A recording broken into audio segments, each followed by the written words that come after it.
Hola a tothom! Avui farem una cosa molt útil. Desxifrarem l'examen de literatura catalana de les Paus. Però no ens quedarem a la superfície, no! Anirem a fons. El desmuntarem peça per peça, per entendre no només què pregunten, sinó, i això és el més important, com ho avaluen i què esperen exactament que fem. Som-hi, doncs. A veure, la primera idea que hem de canviar és que aquest examen és una simple prova de memòria. Res d'això. Pensem-hi més aviat com un joc d'estratègia. Un joc que té unes regles molt clares. I si coneixem aquestes regles, si les dominem, juguem en un avantatge brutal. La clau de tot plegat és justament aquesta.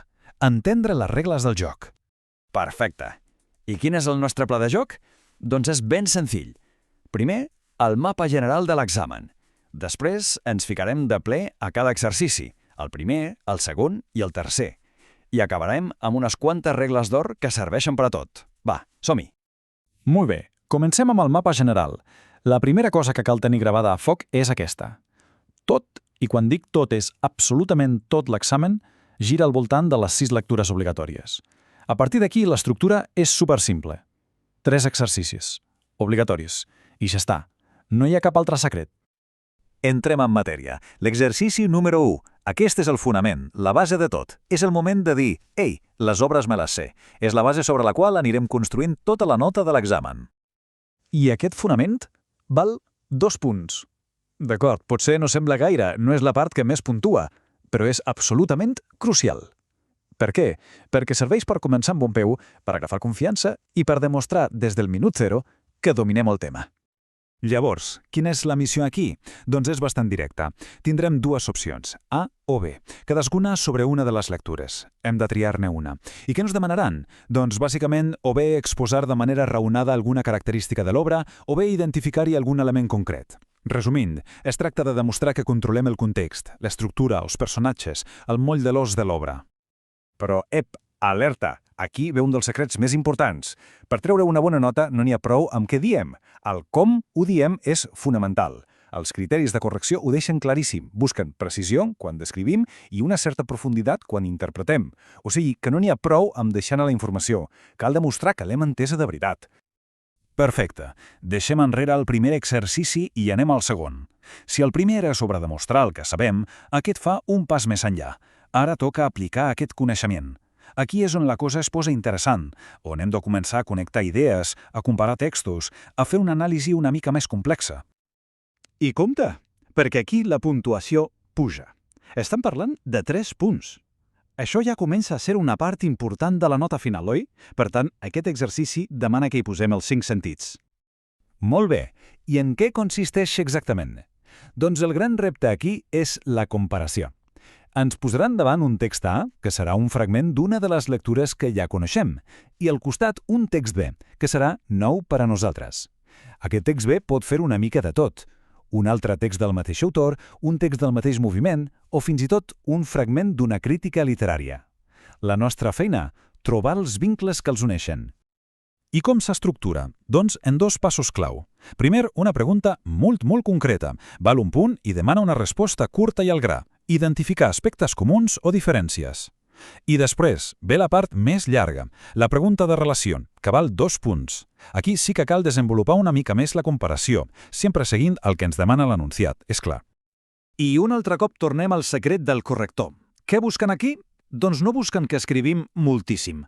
El que realment valoren són 3 habilitats clau: anàlisi, relació i, atenció, síntesi. És a dir, que siguem capaços d'analitzar, de trobar les connexions i d'explicar-les de forma clara i concisa, sense anar-nos-en per les branques. I ara sí, arribem al plat fort, a l'exercici final, el més decisiu de tots, el gran comentari de text. A veure, si els 2 primers exercicis eren l'escalfament, això és, sens dubte, la gran final. És el moment de brillar, de treure tota l'artilleria i demostrar de què són capaços. I per què dic que és tan decisiu? Doncs per això. 5 punts. Sí, 5 punts. Estem parlant que la meitat de la nota de tot l'examen, el 50%, depèn d'aquest únic exercici. O sigui que sí, és la part més important de la prova, amb diferència. D'acord, però com es reparteixen aquests 5 punts? Doncs mireu, és interessant. 3 punts van al contingut i a l'anàlisi, és a dir, al que diem. Però compte, perquè 2 punts sencers, 2, van directament a la metodologia. Què vol dir això? Doncs a l'ordre, a la coherència, a la redacció... En definitiva, el com ho diem és gairebé tan important com el contingut. Per tant, per assegurar-nos aquests punts, hem d'evitar alguns errors típics, els clàssics de sempre. Per exemple, no n'hi ha prou en fer una simple paràfrase, allò de dir el mateix amb altres paraules. Tampoc serveix de res començar a deixar anar idees generals sobre l'autor o l'època si no les connectem directament amb el text que tenim al davant. I, sobretot, la gran norma, evitar el farciment. De fet, i això és literalment el que diuen els criteris oficials, el farciment amb informacions innecessàries i no pertinents es considera negatiu. Fixeu-s'hi bé, negatiu. Això vol dir que no sumi, és que pot arribar a restar. Cada frase que escrivim ha de tenir un propòsit. Aquí, més que mai, la qualitat guanya la quantitat per golejada. Molt bé. Ja hem vist els 3 exercicis per dins. Ara el que farem és fer un pas enrere, agafar perspectiva i parlar d'unes regles d'or, unes normes que s'apliquen a tot l'examen, des de la primera paraula fins a l'últim punt. Aquesta és potser la idea més important de totes. Aquest examen no va de memoritzar i vomitar informació. No és un concurs de memòria. Les competències que busquen són molt més profundes. Busquen la capacitat d'interpretar, d'establir vincles, de construir un mapa cultural propi, de veure com tot es connecta. I finalment, una cosa que de verdades no li donem la importància que té, la correcció lingüística. I compta amb això, perquè aquí podem perdre molts punts, fins a 2 punts, ni més ni menys, per errades greus o per una redacció deficient. Com veiem, la penalització va augmentant. O sigui que sí, l'expressió escrita és absolutament clau per a la nota final. Val, però què consideren un error greu? Doncs són les coses que ja ens sonen. Confondre B i V, posar o no posar la H on no toca, puntuar malament i sobretot els castellanismes, ja siguin de paraules, de construccions o oblidar-se dels pronoms febles, que és un clàssic.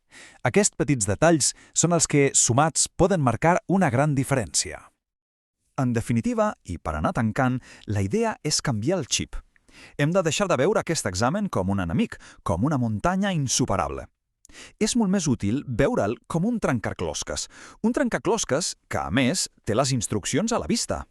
Un cop coneixem les peces, que són els exercicis, i les regles, que són els criteris, només cal posar-s'hi a jugar, de manera estratègica, esclar. Així que ara que tenem totes les cartes sobre la taula, ara que coneixem les regles del joc, els secrets de cada exercici i què és exactament el que busquen els correctors, la pregunta ja no és què és l'examen, sinó una altra. Quina serà la nostra estratègia per preparar-lo a partir d'ara? Fins aquí la nostra immersió en les entranyes de l'examen. De veritat, espero que tota aquesta informació serveixi per enfocar l'estudi amb més claredat i, sobretot, amb més confiança. Molta sort en la preparació!